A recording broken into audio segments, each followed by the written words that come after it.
Welcome all. Actually, fun na எல்லாருக்குமே பிடிக்கும். So today's topic is fun with numbers. Here is the Fibonacci series. It starts with 1 and 1. ஒன்லையும் start பண்ணோம் அப்படின்றத நினைவில் வச்சுட்டாலே போகிறோம், நம்மளால் மிச்சம் இருக்கக்கூடிய சீரீஸை கம்ப்ளீட் பண்ண முடியும். For example 1 and 1. 1 plus 1 is equal to 2. Then 1 plus 2 is equal to 3. 2 plus 3 is equal to 5. 3 plus 5 is equal to 8. இப்படியே 8 plus 13 நீங்கள் ஆட் பண்ணிட்டீங்கன்னா அடுத்த சீரீஸ் தெரிஞ்சு போயிடும். அடுத்தடுத்த நம்பரை ஆட் பண்ண நம்மளால் ஃபிபனோசி சீரீஸை கம்ப்ளீட் பண்ண முடியும். Then what about Lucas series? Yes, it starts with 1 and 3. எப்படி ஃபிபனோசி சீரீஸ் 1 and 1ல் ஸ்டார்ட் பண்ணுன்றத எப்போவுமே ஞாபகத்தில் வச்சுட்டோன்னா நம்மளால் அடுத்தடுத்த நம்பரை மேக் பண்ண முடியுமோ, அதே மாதிரி தான் Lucas series starts with 1 and 3 அப்படின்றத நினைவில் வச்சுட்டோன்னா பாருங்கள், same thing. 1 plus 3 is equal to 4. Next number கிடச்சிரும். 3 plus 4 is equal to 7. அடுத்த நம்பர் கிடச்சிரும். 4 plus 7 ஆட் பண்ணிட்டோன்னா அடுத்த சீரீஸ் கிடச்சிடும் 11. 7 plus 11 is equal to 18. இன்னும் 11 plus 18 நம்ம இங்கே ஆட் பண்ணிட்டோன்னா நெக்ஸ்ட் சீரீஸ் வந்துடும். இப்படியே லூகாஸ் சீரீஸும் நம்மளால் ஃபுல்லாக எழுதிட முடியும். This is what Fibonacci series and Lucas series. I hope you would now understand the thing. Let's get started with what is amicable numbers. Yes, நான் ஆல்ரெடி சொன்ன மாதிரி தெரியாத வரைக்கும் தான் அது என்னவோ, தெரிஞ்சுக்கிட்டோன்னா அது அவ்வளவுதான். இதுவும் அந்த மாதிரி தான். எஸ், அமிக்கபிள் நம்பர்ஸ் அப்படின்னா என்னன்னு பார்க்க போகிறோம். பிஃபோர் தட் நமக்கு ஒரு fill in the blanks கிடச்சிருக்குது.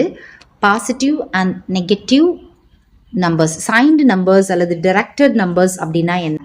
Positive and negative numbers together are called signed number or directed numbers.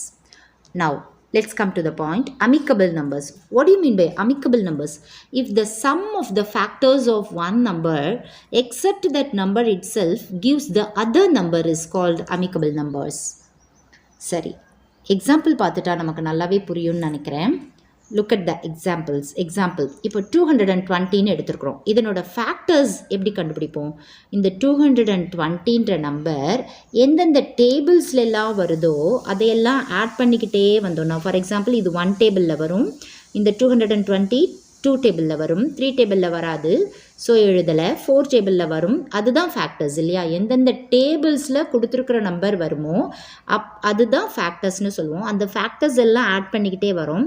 But at the end இந்த சேம் நம்பரும் இதுக்கு ஃபேக்டர் தானே. த same number is the factor எல்லா நம்பருக்குமே. அந்த சேம் நம்பரை இங்கே எழுதக்கூடாது, அதோடு நிறுத்திக்கணும் அதுக்கு முன்னாடியோட. ஸோ இதே நம்பரை இதுக்கு எழுதாமல் ஆட் பண்ணால் ஒரு நம்பர் கிடைக்கும் இல்லையா? அந்த நம்பருக்கு ஃபேக்டர் கண்டுபிடிச்சாலும் அதுக்கு முன்னாடி இருக்கிற நம்பர் நமக்கு கிடைச்சிடும். இந்த நம்பருக்கு ஃபேக்டர் கண்டுபிடிச்சாலும் இதே நம்பர் கிடைச்சிடும். இந்த நம்பருக்கெல்லாம் ஃபேக்டர்ஸ் கண்டுபிடிச்சி ஆட் பண்ணால் இந்த நம்பர் கிடைச்சிடும். இந்த மாதிரி 2 பேரிங் நம்பர்ஸ்க்கு பேர் தான் அமிக்கபிள். இந்த மாதிரி 2 பேரிங் நம்பர்ஸ்க்கு பேர் தான் amicable numbers. So all that you want is கொடுத்துருக்கிற 2 நம்பர் அமிக்கபிள் நம்பரா அப்படின்னு செக் பண்ணணும்னா you have to find out the factors and add it first. Without that same number. அடுத்த நம்பர் கேட்டிருந்தாங்கன்னா அதுவும் அமிக்கபிள் நம்பரான்னு பார்த்தா அதனோட ஃபேக்டர்ஸ் எல்லாத்தையும் ஆட் பண்ணிவிட்டு but without the same number add பண்ணி பார்த்தோன்னா அதே நம்பர் வந்துச்சுன்னா இந்த ரெண்டுமே it is proved that this is amicable number. Here are some formulas which would be very useful for your future use.